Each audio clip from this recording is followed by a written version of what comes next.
Hi everyone, this is Dawn Grabowski and thanks for tuning in to another episode of Life in Limbo. Limbo is the uncertainty, and that's what the word is defined as. So for some people, life in limbo is dark chocolate or sea salt chocolate. For some, life in limbo is red wine or white wine. For some, life in limbo is which guy to choose, which girl to choose, or for those that are bi-curious, whether it is a guy or a girl. No judgment here. I live and let live. Enjoy life. But see, my life is in limbo, not only with the kind of chocolate that I pick here, but with my career. See, for those of you that may not be aware, I am a sit-down comic because I'm not qualified to stand. And being a sit-down comic, that has brought me into a world that is really interesting to me. And what I'm starting to realize, unfortunately, even though it's starting to break my heart, is I'm not sure that I belong in the sit-down comedy world. But let me go through some of the factors. For one thing, I'm not qualified to stand. I can't stand.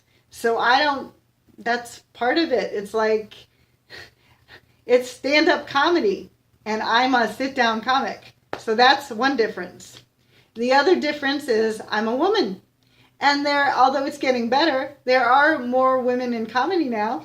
But for the most part, most of the comedy world is 90% white males. Again, don't fit in. So although my perspective is quite unique, I don't feel like it's been embraced by the comedy community as much as I would hope to. And one of the things that I'm learning with my life is I've always been a person that pushed through, and maybe it's because of my disability, but I've never been one to give up, and I've never been one to walk away, largely because I can't. But what I'm starting to realize is sometimes it's better to do that if you don't feel like you belong in that world anymore. And I love the people that I met. I found they were very interesting people, but I had a very different upbringing than they did. I'm not a big drinker, not opposed to drinking, not opposed to having a good time, but I'm not a big drinker, and that's kind of what I found in the world. Never done drugs, not interested in doing drugs. And I had a mother and a father that loved me unconditionally, and although they had their ups and downs, my childhood was regular. I hate to use the word normal because I don't know what normal is anymore. But, I just come from a very different world. So, life in limbo. One of the things about life in limbo is uncertainty. And one of the things about my life in limbo right now is I'm trying to figure out if I still belong in the stand-up comedy world. And I'm starting to wonder if I do, because for one thing, trying to find an open mic that is close to my residence, that is accessible, is nearly impossible because every stage has steps. Most of the open mics don't have parking lots. So in that regard, I have to figure out transportation. And because they don't have parking lots, it's a long walk. So if I were even able to drive myself, I would exhaust myself if I was on my crutches. And if I wanted to bring my wheelchair, I wouldn't be able to get my wheelchair out of the car.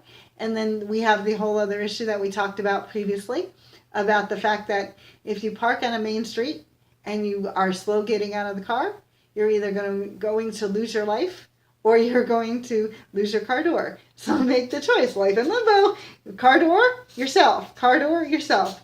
That's why I'm in a transition in my life and choosing to do webisodes and choosing to do more speaking engagements and more acting, going back to my roots of acting, because as much as I enjoy the open mics and meeting the people and hearing the different people's point of view and other people's humor, so I do enjoy that aspect of meeting the people and talking to the people and hearing their jokes. But I'm at a point where I need to make choices because open mics for me are more expensive than the average person because I have to figure out transportation. I have to figure out how to get on the stage. I have to ask for help. And when you're on a budget, you have to make choices about what you can do and what you can't do. And I'm trying to get myself out there. And if you're a newer comic, a lot of the contests don't want to give you opportunity. So there again, you're putting in money and you're not getting the opportunity. And here again, I'm not complaining, I'm not bitching. I understand that you have to put in time and effort and be passionate and put in your work. I have less experience as a comic, so I get that. But as a person who is on a tight budget. Well, I'd rather do videos for you guys and have the opportunity to express and have a dialogue with you than do an open mic, because it balances out in terms of money. Here again, if you like this video, please hit the like button below. If you want to hear more videos like this, please hit the subscribe button below.